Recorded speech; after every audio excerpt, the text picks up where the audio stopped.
శ్రీమద్భగవద్గీత 16వ అధ్యాయము దైవాసుర సంపద్ విభాగ యోగము.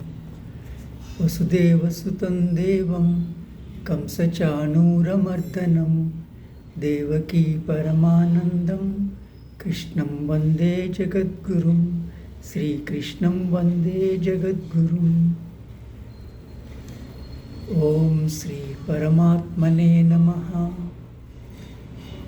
శ్రీ భగవానువాచ అభయం సత్వసంశుద్ధి జ్ఞానయోగ వ్యవస్థితి దానందమశ్చ యజ్ఞశ్చ స్వాధ్యాయస్తప ఆర్జవం అహింసా సత్యమక్రోధ త్యాగం శాంతిరపైసునం దయాభూతేష్వలో లుప్త్వం మార్దవం ధీరచాపలం తేజక్షమా ధృతిః శౌచం అద్రోహో నాతిమానిత భవంతి సంపదం దైవీం అభిజాతస్య భారత దంభోదర్పోభిమానశ్చ క్రోధః పారుష్యమేవ చ అజ్ఞానం చాభిజాతస్య పార్థ సంపదమాసురీం దైవీ సంపద్విమోక్షాయ నిబంధాయాసురీమతా మాసు చ సంపదం దైవీం అభిజాతోసి పాండవ ద్వౌ భూతసర్గౌ లోకేస్మిన్ దైవ ఆసుర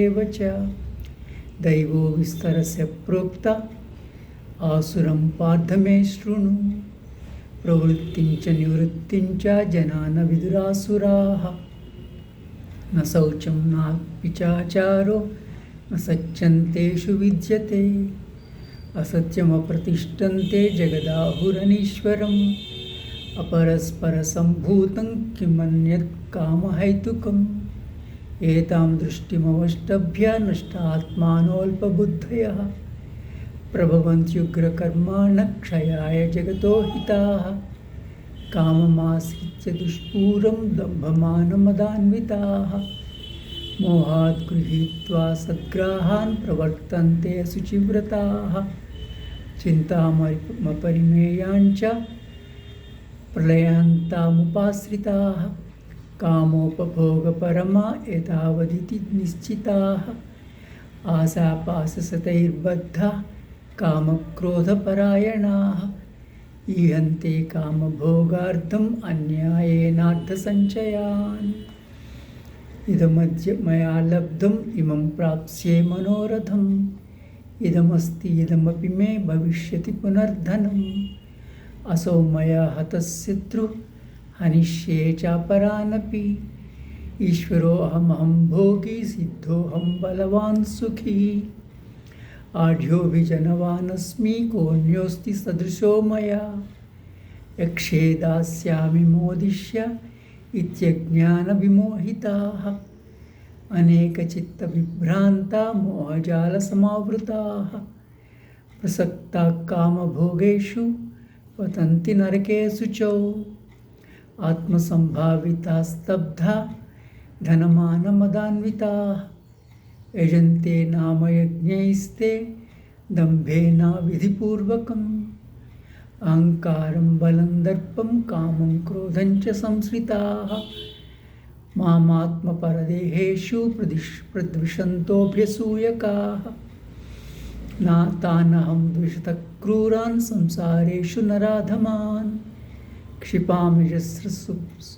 క్షిపామిజస్ర అశుభాన్ ఆసురీష్వేవ యోనిషు ఆసురీం యోనిమాపన్నా మూఢా జన్మని జన్మని మామప్రాప్యైవ కౌంతేయ తతో యాంస్యధమాం గతిం త్రివిధం నరకస్యేదం ద్వారం నాశనమాత్మనః కామక్రోధస్తథా లోభః తస్మాదేతత్రయం త్యజేత్ ఏతైర్విముక్తః కౌంతేయ తమోద్వారైస్త్రిభిర్నరः ఆచరత్యాత్మనః శ్రేయస్తతో యాతి పరాం గతిం యస్శాస్త్రవిధిముత్సృజ్య వర్తతే కామకారతః న స సిద్ధిమవాప్నోతి న సుఖం న పరాం గతిం తస్మాచ్ఛాస్త్రం ప్రమాణంతే కార్యాకార్యవ్యవస్థితౌ జ్ఞాత్వా శాస్త్రవిధానోక్తం కర్మ కర్తుమిహార్హసి. ఓం తత్సదితి श्रीमद्भगवद्गीतासु उपनिषत्सु ब्रह्मविद्यायां योगशास्त्रे श्रीकृष्णार्जुनसंवादे दैवासुरसम्पद्विभागयोगो नाम षोडशोऽध्यायः। श्रीकृष्णार्पणमस्तु। योगेशं सच्चिदानन्दं वासुदेवं व्रजप्रियं धर्मसंस्थापकं वीरं कृष्णं वन्दे जगद्गुरुं। श्रीकृष्णं वन्दे जगद्गुरुम्।